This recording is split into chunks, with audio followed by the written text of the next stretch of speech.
ఓం మాతృదేవో భవ. Welcome to aspirants academy. So ఇప్పుడు మనం మే 4th వీక్ కరెంట్ అఫైర్స్లో ఉన్నాం. 2017 మే 4th వీక్ కరెంట్ అఫైర్స్లో ఉన్నాం. సో వాటి గురించి క్లుప్తంగా చర్చించుకుందాం. సో చర్చించుకునే ముందు మీరు కనుక నా ఛానల్ని ఫస్ట్ టైం వీడియో చేస్తే నా ఛానల్ని సబ్స్క్రైబ్ చేసుకోండి. సబ్స్క్రైబ్ చేసుకున్న వాళ్ళు బెల్ ఐకాన్ని క్లిక్ చేసుకున్న తద్వారా నేను పెట్టే ప్రతి అప్డేట్ మీ మెయిల్స్లోకి నేరుగా పొందగలుగుతారు. So let's begin. మోడీ 4 దేశాల పర్యటన.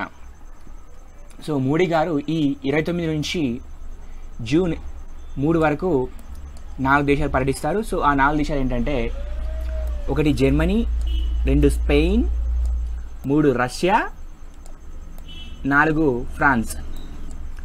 సో మోడీ ఇప్పటి వరకు 2014 నుంచి 2017 వరకు 2017 మే వరకు 57 దేశాలు పర్యటించారు. సో ఈ 4 దేశాలు కలుపుకుంటే జూన్ 3 వరకు అంటే 2017 జూన్ 3 వరకు కలుపుకుంటే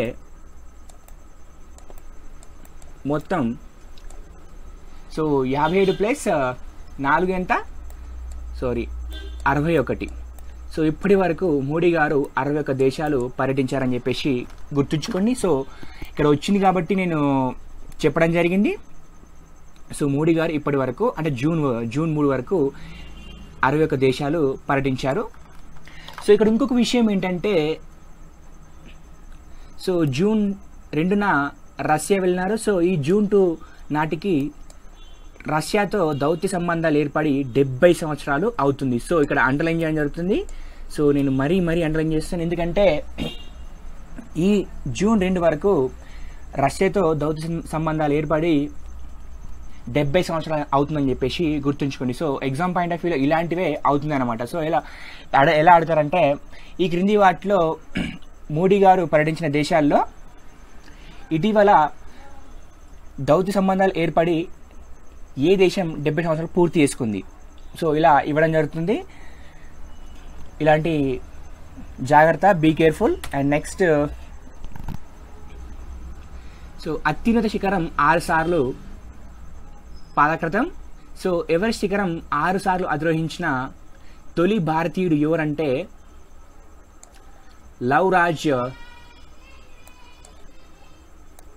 లవ్రాజ్ సింగ్ ధర్మశక్తు అని చెప్పేసి గుర్తుంచుకోండి. ఈయన పేరు లవ్రాజ్ సింగ్ ధర్మశక్తు.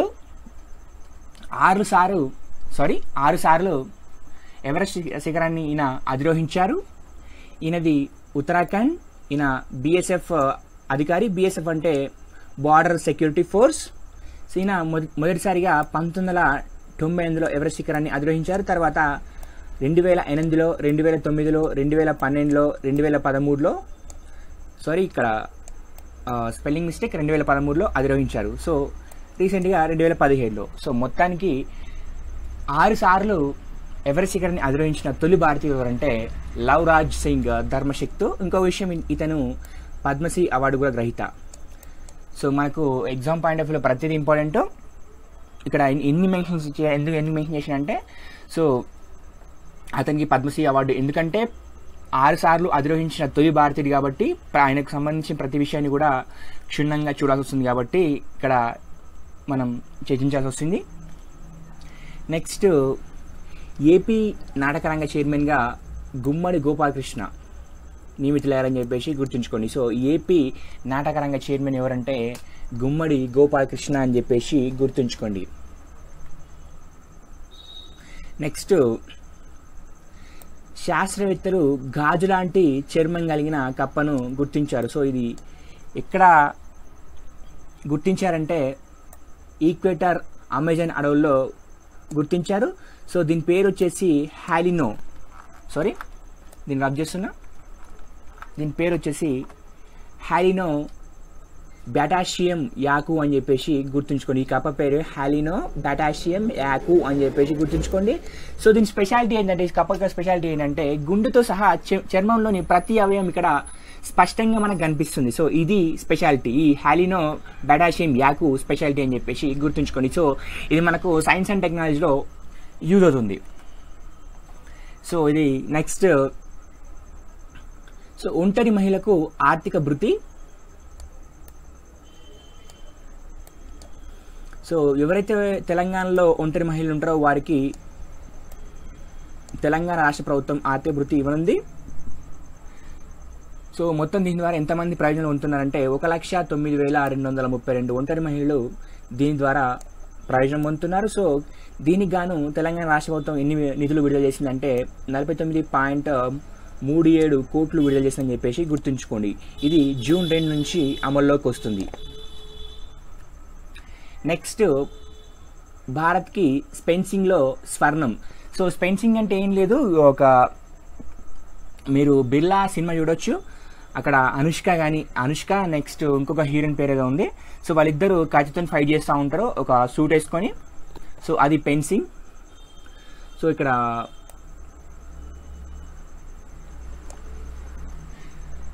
భవానీదేవికి ఫెన్సింగ్లో స్వర్ణం లభించింది. సో ఇక్కడ ఈ మ్యాచ్ ఎక్కడ జరిగిందంటే ఐలాండ్లోని రెగ్జావిక్లో జరిగిందని చెప్పేసి గుర్తుంచుకోండి. సో ఈ ఛాంపియన్షిప్ పేరు ఏంటంటే శాటిలైట్ అంతర్జాతీయ ఫెన్సింగ్ ఛాంపియన్షిప్. శాటిలైట్ అంతర్జాతీయ ఫెన్సింగ్ ఛాంపియన్షిప్. సో ఈమె ప్రత్యర్థి వచ్చేసి సారా జైన్ హబ్సన్ అని చెప్పేసి గుర్తుంచుకోండి. ఈమెది బ్రిటన్. సో ఇక్కడ గుర్తుంచుకోవాల్సిన అంశం ఏంటంటే ఫెన్సింగ్లో ఎవరికి స్వర్ణం వచ్చిందంటే భవానీదేవి అని చెప్పేసి గుర్తుంచుకోండి. సో ఈ మ్యాచ్ ఎక్కడ జరిగిందంటే ఐలాండ్లోని రెగ్జావిక్లో జరిగింది. సో దీని పేరు వచ్చేసి ఈ మ్యాచ్ పేరు వచ్చేసి శాటిలైట్ అంతర్జాతీయ ఫెన్సింగ్ ఛాంపియన్షిప్ అని చెప్పేసి గుర్తుంచుకోండి. సో ఈమె ప్రత్యర్థి కూడా మనకు ఇంపార్టెంట్. సో ఈమె చేతిలో ఓడిపోయిన ప్రత్యర్థి పేరు వచ్చేసి సారా జైన్ హ్యాప్సన్. సో ఈమెది బ్రిటన్ అని చెప్పేసి గుర్తుంచుకోండి.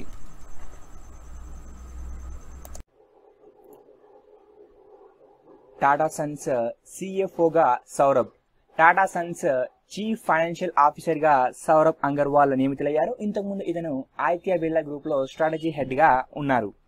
సో మనకి ఇక్కడ exam point of view important అంటే టాటా సన్స్ చీఫ్ ఫైనాన్షియల్ ఆఫీసర్గా సౌరభ్ అంగర్వాల్ నియమితులని చెప్పేసి గుర్తుంచుకోండి. సో ఇతను పాస్ట్లో ఆదిత్య బిర్లా గ్రూప్లో స్ట్రాటజీ హెడ్గా ఉన్నారని చెప్పేసి గుర్తుంచుకోండి. అండ్ నెక్స్ట్ తొలి లగ్జరీ రైలు తేజస్. సో ఇది ముంబై శివాజీ టెర్మినల్ నుంచి గోవాలోని కర్మల్ స్టేషన్ మధ్య ఈ రైలు నడుస్తుంది. గంటకు 200 కిలోమీటర్ల వేగంతో ఇది వెళ్తుంది. ప్రస్తుతానికి దీని యొక్క వేగం 130 కిలోమీటర్లు ఫర్ అవర్. దీనికి మొత్తం 20 బోగీలు ఉన్నాయి. భారతీయ రైలు చరిత్రలోనే ఇది అత్యంత విలాసవంతమైన రైలు తేజస్ అని చెప్పేసి గుర్తుంచుకోండి. సో దీని స్పెషాలిటీ ఏంటంటే ఇందులో ఎల్ఈడి టీవీలు and next wifi, automatic closed doors ఉన్నాయి. సో ఇది ముంబై నుంచి గోవా వరకు ఇది నడుస్తుంది. సో ముంబై నుంచి గోవా వరకు టికెట్ ధర వచ్చేసి 2,740 రూపాయలు అని చెప్పేసి గుర్తుంచుకోండి. సో దేశంలోనే తొలి లగ్జరీ రైలు పేరు వచ్చేసి తేజస్ అని చెప్పేసి గుర్తుంచుకోండి. సో దీని స్పెషాలిటీ ఏంటంటే దీంట్లో ఎల్ఈడి టీవీలు and wifi, automatic closed doors ఉన్నాయి. సో ఇది శివాజీ టెర్మినల్ నుంచి గోవాలోని కర్మల్ స్టేషన్ మధ్య ఇది నడుస్తుందని చెప్పేసి గుర్తుంచుకోండి. సో ప్రతిదీ నేను అండర్లైన్ చేస్తా, మనం చూద్దాం ప్రతిదీ డీప్గా. నెక్స్ట్ 10 రాజ్యసభ స్థానాల్లో ఎన్నికల రద్దు. సో ఎందుకు వేసిర్రంటే జూలైలో రాష్ట్రపతి ఎన్నికలు ఉన్నాయి. సో దానికోసం 10 రాజ్యసభ స్థానాలకు ఎన్నికల రద్దు చేశారు. సో అవేంటో చూద్దాం ఒకసారి. ఒకటి గోవా, గుజరాత్, పశ్చిమ బెంగాల్. సో ఈ 3 రాష్ట్రాల్లో 10 రాజ్యసభ స్థానాల్లో ఉన్నాయి. సో అంటే ఈ 10 రాజ్యసభ స్థానాలకు ఈ జూన్లో ఎన్నికలున్నాయి, జూన్ 8న ఎన్నికలున్నాయి. సో రాష్ట్రపతి ఎన్నికలు జూలైలో ఉన్నాయి కాబట్టి సో దీనికోసం ఎన్నికల కమిషన్ ఈ 10 రాజ్యసభ స్థానాలకు ఎన్నికల వాయిదాలు వేసింది. సో ఎందుకు వాయిదా వేసిందంటే రాష్ట్రపతి ఎన్నికల కోసం దీన్ని వాయిదా వేసారు. సో మళ్ళీ ఎప్పుడు పెడతారో డిస్కస్ చేద్దాం. తలాక్ పై సంఘ బహిష్కరణ. తలాక్ చెప్పే ముస్లింలకు సంఘ బహిష్కరణ విధించాలని చెప్పేసి ఆల్ ఇండియా ముస్లిం పర్సనల్ లా బోర్డు సూచించింది. తలాక్ పాటించొద్దు అని చెప్పేసి పెళ్లికొడుకులకు కాజీలు చెప్పాలని చెప్పేసి ఇందుకోసం కాజీలకు సలహా విడుదల చేశామని చెప్పేసి సుప్రీంకోర్టుకు అడాఫిట్లో ఆల్ ఇండియా ముస్లిం పర్సనల్ లా బోర్డు తెలియజేసింది. సో ఇక్కడ ఏం లేదు, తలాక్ అంటే ఇస్లాం మతంలో విడాకులు అని చెప్పేసి అర్థం వస్తుంది. సో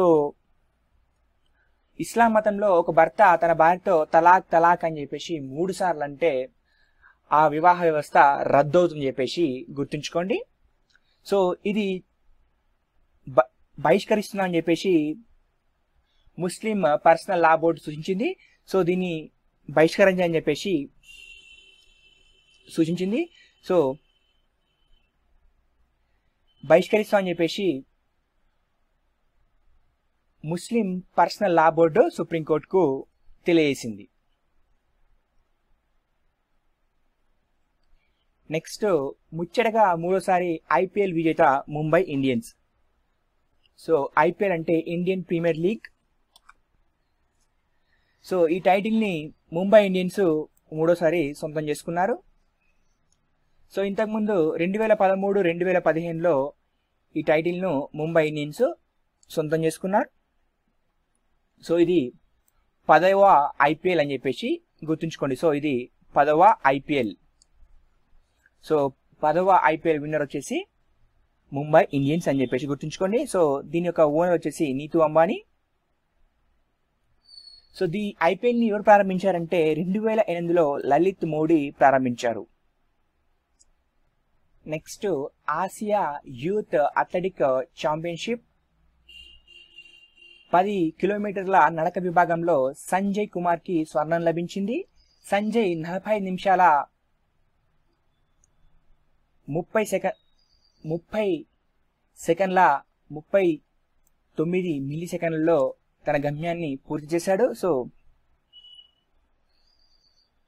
అండ్ నెక్స్ట్ 2వ మెడల్ వచ్చేసి మనకు డిస్కస్ త్రోలో వచ్చింది, అది అజయ్ గుప్తాకి.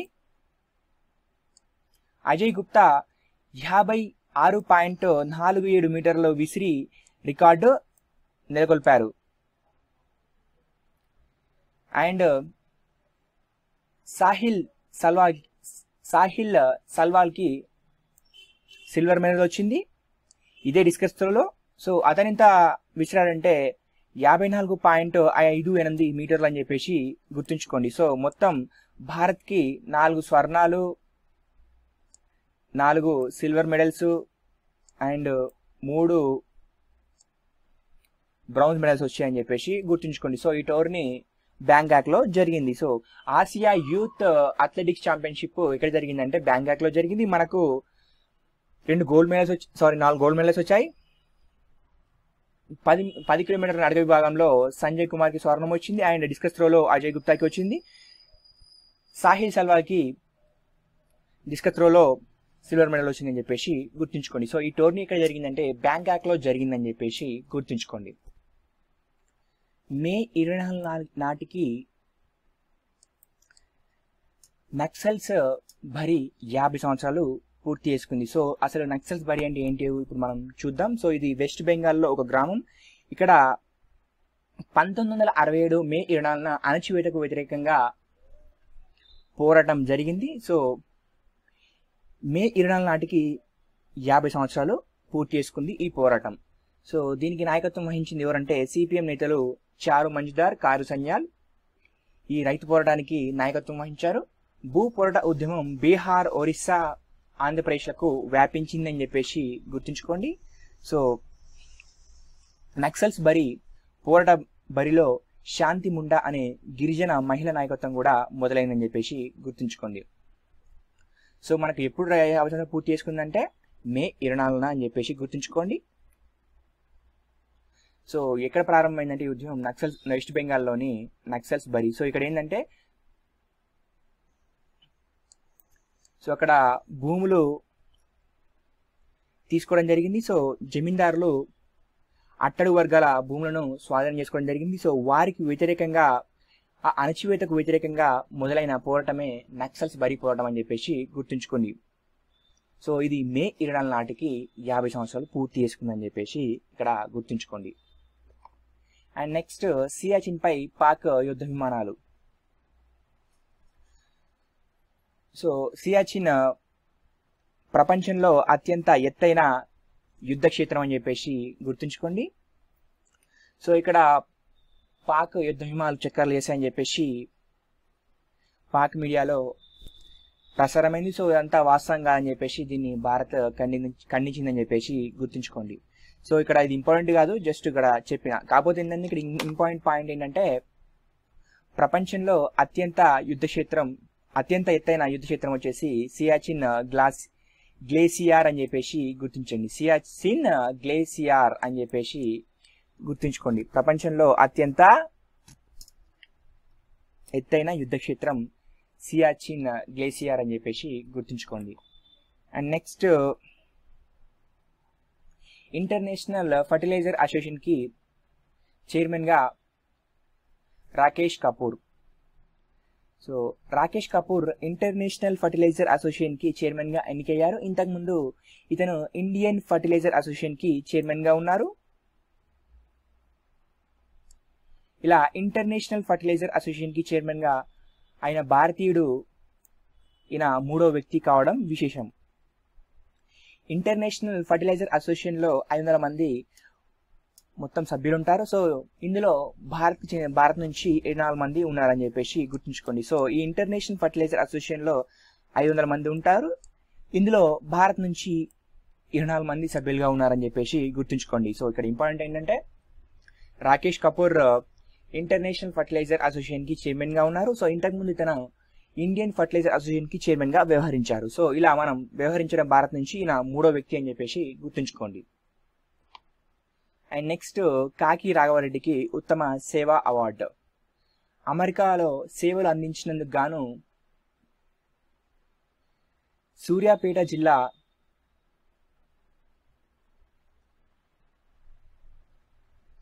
ప్రముఖ ఎన్ఆర్ఐ కాకి రాఘవరెడ్డికి ప్రతిష్టాత్మక కమోడేషన్ అవార్డు లభించిందని చెప్పేసి గుర్తుంచుకోండి. సో కమోడేషన్ అవార్డు ఎవరికి లభించిందంటే కాకి రాఘవరెడ్డికి లభించడం జరిగింది. సో ఎందుకంటే అతను ఉత్తమ సేవలు అందించినందుకు గానని చెప్పేసి గుర్తుంచుకోండి. సో ఇతనిది సూర్యాపేట జిల్లా అని చెప్పేసి గుర్తుంచుకోండి. అండ్ నెక్స్ట్ ఆదాయ వృద్ధిలో తెలంగాణ టాప్. సో తెలంగాణ రాష్ట్ర ఆదాయ వృద్ధి వచ్చేసి 17.81%. దేశంలో ఆదాయ వృద్ధి రేట్లో మరోసారి తెలంగాణ టాప్ లో నిలిచింది. తర్వాత వెస్ట్ బెంగాల్ 17.16%తో 2వ స్థానంలో ఉంది. మన ఏపీ 7వ స్థానంలో ఉంది. సో తెలంగాణకు ప్రధానంగా వ్యాట్ ఎక్స్చేంజ్ స్టాంప్ రిజిస్ట్రేషన్ నుంచి వచ్చే ఆదాయం 17.82%గా పెరిగిందని చెప్పేసి గుర్తుంచుకోండి. సో ఈ నివేదిక ఎవరిస్తారంటే కాగ్ ఇచ్చిందని చెప్పేసి గుర్తుంచుకోండి. నెక్స్ట్ రామప్ప నుంచి పాకాల వరకు ఎత్తిపోతల పథకం. రామప్ప నుంచి పాకాల వరకు 33 కోట్లతో ఈ ఎత్తిపోతల పథకాన్ని నిర్మిస్తున్నారు. ఈ ప్రాజెక్ట్ యొక్క ఉద్దేశం ఏంటంటే ఈ ప్రాజెక్టు పూర్తయితే 45,000 ఎకరాలకు నీరంతుందని చెప్పేసి గుర్తుంచుకోండి. సో ఇక్కడ మనం గుర్తుంచుకునే అంశం ఏంటంటే రామప్ప నుంచి పాకాల వరకు 33 కోట్లతో ఎత్తిపోతల పథకాలు నిర్మిస్తారని చెప్పేసి గుర్తుంచుకోండి. సో దీనివల్ల 45,000 ఎకరాలు సస్యశ్యామలం అవుతుందని చెప్పేసి గుర్తుంచుకోండి. అండ్ నెక్స్ట్ మోడీ 3 సంవత్సరాల పాలన స్పెషల్ రివ్యూ ఒకసారి చూద్దాం. సో మోడీ మే 26, 2014 ప్రధానిగా పదవి స్వీకారం చేశారు. సో అప్పటి నుంచి ఇప్పటి వరకు 2017 మే 26 వరకు 3 సంవత్సరాలు పూర్తి చేసుకున్నారు. సో ఈ పాలనా వ్యవస్థ గురించి ఒకసారి రివ్యూ ఇద్దాం. సో మోడీ గారు ఇప్పటి వరకు అంటే మోడీ గారు మే 26 వరకు 57 దేశాలు పర్యటించారు. సో ఇందులో అమెరికాకు 4 సార్లు, జపాన్కు, రష్యాకు, ఆఫ్ఘనిస్తాన్కు, నేపాల్కి 2 సార్లు పర్యటించారు. మరియు ఈ 29 నుంచి అంటే మే 29 నుంచి జర్మనీ, స్పెయిన్, రష్యా వెళ్ళినారు. సో ఈ 4 కలుపుకుంటే దాదాపు 61 దేశాలు మన ప్రధాని మోడీ సందర్శించారని చెప్పేసి గుర్తుంచుకోండి. ఇంకా పెద్ద నోట్లు రద్దు చేశారు, అది డిసెంబర్ అని చెప్పేసి మనం గుర్తుంచుకోవచ్చు. అండ్ డిజిటల్ మనీని ప్రోత్సహించారు. జిఎస్టి జూలై 1 నుంచి అమల్లోకి వస్తుంది. సో మోడీ చేపట్టిన సంస్కరణల వల్ల 2016-2017 ఆర్థిక సంవత్సరానికి సో ఇదేంటంటే $6 లక్షల, ఇది మిస్టేక్ పడింది. సో $6 లక్షల ఎఫ్డిఐలు మన ఇండియాకి వచ్చాయి. సో ఎఫ్డిఐ అంటే ఫారెన్ డైరెక్ట్ ఇన్వెస్ట్మెంట్ అని చెప్పేసి గుర్తుంచుకోండి. నెక్స్ట్ 2016-17 ఆర్థిక సంవత్సరానికి ఉద్యోగ కల్పనలో విఫలమైనట్టు మన ఆర్థిక సర్వే పేర్కొంది. 2013-14లో నిరుద్యోగ రేటు చూసినట్టయితే 14.9% ఉంటే అది 2015-16లో చూస్తే 5% పెరిగిందని చెప్పేసి గుర్తుంచుకోండి. సో 2013-14లో 4.9% ఉంటే అది 2015-16లో 5%కి పెరిగిందని చెప్పేసి గుర్తుంచుకోండి. మోడీ సర్కార్ 8 రంగాల్లో సృష్టించిన ఉద్యోగాల సంఖ్య వచ్చేసి 15.1 లక్షలు అని చెప్పేసి గుర్తుంచుకోండి. అంతకు ముందు 3 సంవత్సరాల్లో 24.7 లక్షలు యూపీఏ ఉద్యోగాలు సృష్టించింది ఈ 8 రంగాల్లో. సో ఈ రెండింటి మధ్య తేడా చూసినట్టయితే 39% అని చెప్పేసి గుర్తుంచుకోండి. సో ఎన్నికల ముందు నల్లధనం వెనుకరిస్తా అని చెప్పేసి మోడీ గారు అన్నారు. సో ఒక్కొక్కరి ఖాతాలో 15 లక్షలు జమ చేస్తా అని చెప్పేసి కూడా సో అనడం జరిగింది. అధికారంలోకి రాగానే ఎంబీ షా నేతృత్వంలో సిట్ను ఏర్పాటు చేశారు. 2015లో నల్లధనం చట్టం చేశారు. సో ఎందుకంటే ఈ చట్టం ద్వారా విదేశీ ఆస్తులను వెల్లడించడం కోసం ఈ చట్టం చేయడం జరిగింది. 2016లో చేసిన ఆదాయ ప్రకటన పథకం కింద 55,000 కోట్ల ఆస్తులను ప్రకటించారు. పట్టణ ప్రాంత పేదలకు ఇంటిని నిర్మించడానికి 18.76 లక్షల ఇంటిని మంజూరు చేశారు. సో ఇది వీళ్ళ టార్గెట్ 2019 నాటికి. సో ఈ 2014 నుంచి 2017 వరకు అనగా ఈ 3 సంవత్సరాల్లో 3.35 లక్షల ఇంటిని మాత్రమే నిర్మించారు. సో టార్గెట్ మాత్రం 18.76 లక్షలు అని చెప్పేసి గుర్తుంచుకోండి. అండ్ మహారాష్ట్ర, యూపీలో ప్రభుత్వాన్ని ఏర్పాటు చేశారు. హర్యానా, అస్సాంలో సంకీర్ణ ప్రభుత్వాన్ని ఏర్పాటు చేశారు. జమ్మూ కాశ్మీర్లో పీడీపీతో కలిసి భాగస్వామ్యంలో ఉన్నారు. దక్షిణాసియాల కమ్యూనికేషన్ కోసం మే 5న 2017న 450 కోట్లతో GSAT-9ని ప్రయోగించారు. క్షిపణి సాంకేతిక నియంత్రణ సంస్థలో 30వ దేశంగా భారత్ 2016 జూన్లో చేరింది. బంగ్లాదేశ్తో భూమి బదలాయింపు ఒప్పందంతో దశాబ్దాల సమస్య తీరింది. సో ఇవన్నీ ఎకనామిక్ పాయింట్ ఆఫ్ వ్యూలో మనకి ఇంపార్టెంట్.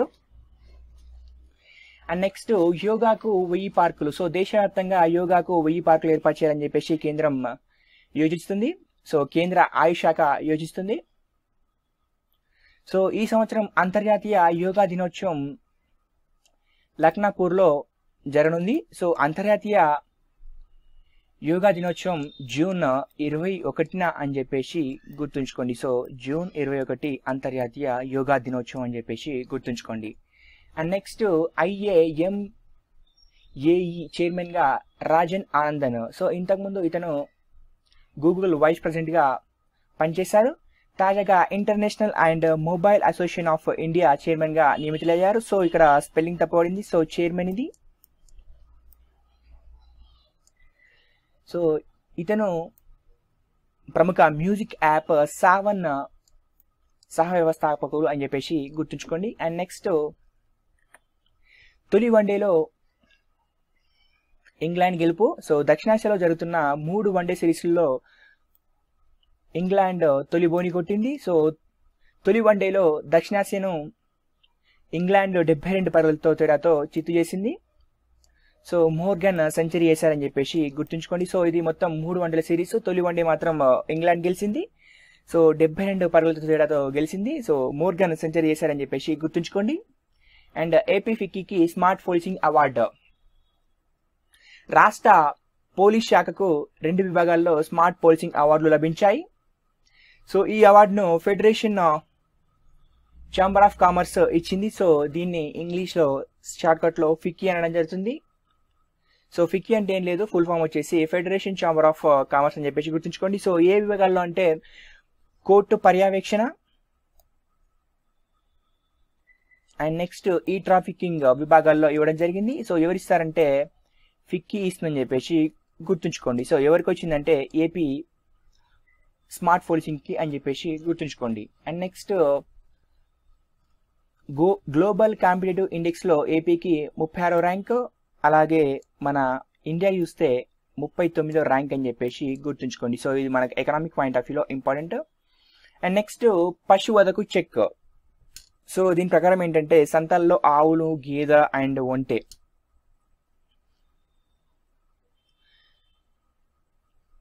ఇవి వ్యవసాయ అవసరం కోసమే క్రయ విక్రయాలు జరగాలి. సో వధకు మాత్రం అమ్మకూడదు.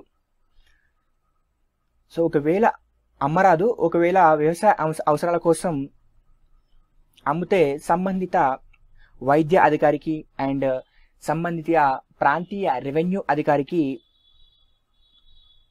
పత్రాలు సమర్పించాలి ఇతను కొన్నట్టుగా. సో అతను అడ్రస్ ప్రూఫ్తో సహా ప్రాంతీయ వైద్యాధికారికి మరియు ప్రాంతీయ రెవెన్యూ అధికారికి పత్రాలు సమర్పించాలి. సో క్రయ విక్రయాలపై సంతక కమిటీ నిరంతర పర్యవేక్షణ చేస్తుంది. పశు సంతలో ఒక రికార్డు మెయింటైన్ చేయడం జరుగుతుంది.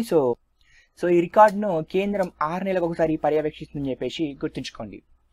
సో పశువధను నిషేధించిన రాష్ట్రాలు వచ్చేసి హర్యానా, ఉత్తరప్రదేశ్, మధ్యప్రదేశ్ అండ్ రాజస్థాన్ అని చెప్పేసి గుర్తుంచుకోండి. సో పశువధను నిషేధించిన రాష్ట్రాలు హర్యానా, మధ్యప్రదేశ్, ఉత్తరప్రదేశ్ అని చెప్పేసి గుర్తుంచుకోండి. And Rajasthan also. Next highway సమస్యలపై హెల్ప్ లైన్. సో హైవే సమస్యలు ఏమైనా హైవేలపై ప్రయాణించేప్పుడు ఏమైనా ఇబ్బందులు ఏర్పడితే వాటిని పరిష్కారం కోసం జాతీయ స్థాయిలో ఒక హెల్ప్ లైన్ నంబర్ ఏర్పాటు చేయడం జరిగింది. సో ఆ నంబర్ వచ్చేసి 1033. సో ఈ నంబర్ను ఎవరు ఏర్పాటు చేశారంటే national highway authority of India దీన్ని పర్యవేక్షిస్తుంది. రహదారుల నిర్వహణలపై నెలకోసారి నివేదికలు ఇవ్వాలని చెప్పేసి రాష్ట్రాలు నివేదికలు ఇవ్వాలని చెప్పేసి national highway authority of India తెలియజేసింది. సో ఇది జూన్ నుంచి అమలవుతుందని చెప్పేసి గుర్తుంచుకోండి. నెక్స్ట్ దేశంలోని అతి పొడవైన వంతెన. సో ఎక్కడ నిర్మించారంటే అస్సాంలోని లోహిత్ నదిపై నిర్మించారు. సో దీన్ని పొడవు వచ్చేసి 9.15 కిలోమీటర్లు అని చెప్పేసి గుర్తుంచుకోండి. సో ఇది దేశంలోని అతి పొడవైన వంతెన అని చెప్పేసి గుర్తుంచుకోండి. And next super cop Gill మృతి చెందారు. పంజాబ్లో తీవ్రవాదాన్ని ఉక్కుపాదంతో అణచివేశారు ఈయన. సో ఖలిస్తాన్ ఉద్యమ సమయంలో తీవ్రవాదులను ఇతను ఎదుర్కొన్నారు. సో ఇతను 1988 నుంచి 1990 వరకు మరియు 1991 నుంచి 1995 వరకు పంజాబ్ డీజీపీగా పనిచేశారు. 1988లో అమృత్సర్లోని స్వర్ణద్వీపం నుంచి తీవ్రవాదులను ఈయన వెళ్ళగొట్టేందుకు ఆపరేషన్ బ్లాక్ థండర్ పేరుతో చర్యలు చేపట్టారు. 2002లో గోద్రా అల్లర్ల తర్వాత గుజరాత్ రాష్ట్ర భద్రతా సలహాదారునిగా నియమితులయ్యారని చెప్పేసి గుర్తుంచుకోండి. నెక్స్ట్ మురికిలో అరకోటి. ఆంధ్రప్రదేశ్ రాష్ట్రంలో 1.25 కోటి మందికి పైగా మురికివాడల్లో నివసిస్తున్నారు. ఇందులో కృష్ణా, గుంటూరు, కర్నూలు జిల్లాల్లో నివసిస్తున్న వారు అత్యధికంగా ఉన్నారని చెప్పేసి గుర్తుంచుకోండి. సో ఈ సర్వే ప్రకారం 51,59,131 మంది మురికివాడల్లో నివసిస్తున్నారు. వీరికి కనీస నీటిని కూడా సరఫరా చేయలేదని చెప్పేసి ఈ సర్వే పేర్కొంది. సో పట్టణాల్లో ఒక్క మనిషికి 135 లీటర్ల మంచినీటిని సరఫరా చేయాలి. సో వీరు ఆ ఇంటిని కూడా వీరు అందుకోలేకపోతున్నారని చెప్పేసి గుర్తుంచుకోండి. నెక్స్ట్ జూన్ నుంచి ఫైబర్ నెట్ 149 రూపాయలకే నెట్ కేబుల్ ఫోన్. రాష్ట్ర ప్రభుత్వం ప్రతిష్టాత్మకంగా చేపట్టిన ఫైబర్ గ్రిడ్ను రాష్ట్ర వ్యాప్తంగా ప్రారంభిస్తున్నట్టు సీఎం చంద్రబాబు నాయుడు గారు తెలిపారు. సౌర విద్యుత్ ఒక్క యూనిట్కి 17 రూపాయలు ఉండేదని ఇప్పుడు 2.50 రూపాయలకే దొరుకుతుందని చెప్పేసి వెల్లడించారు.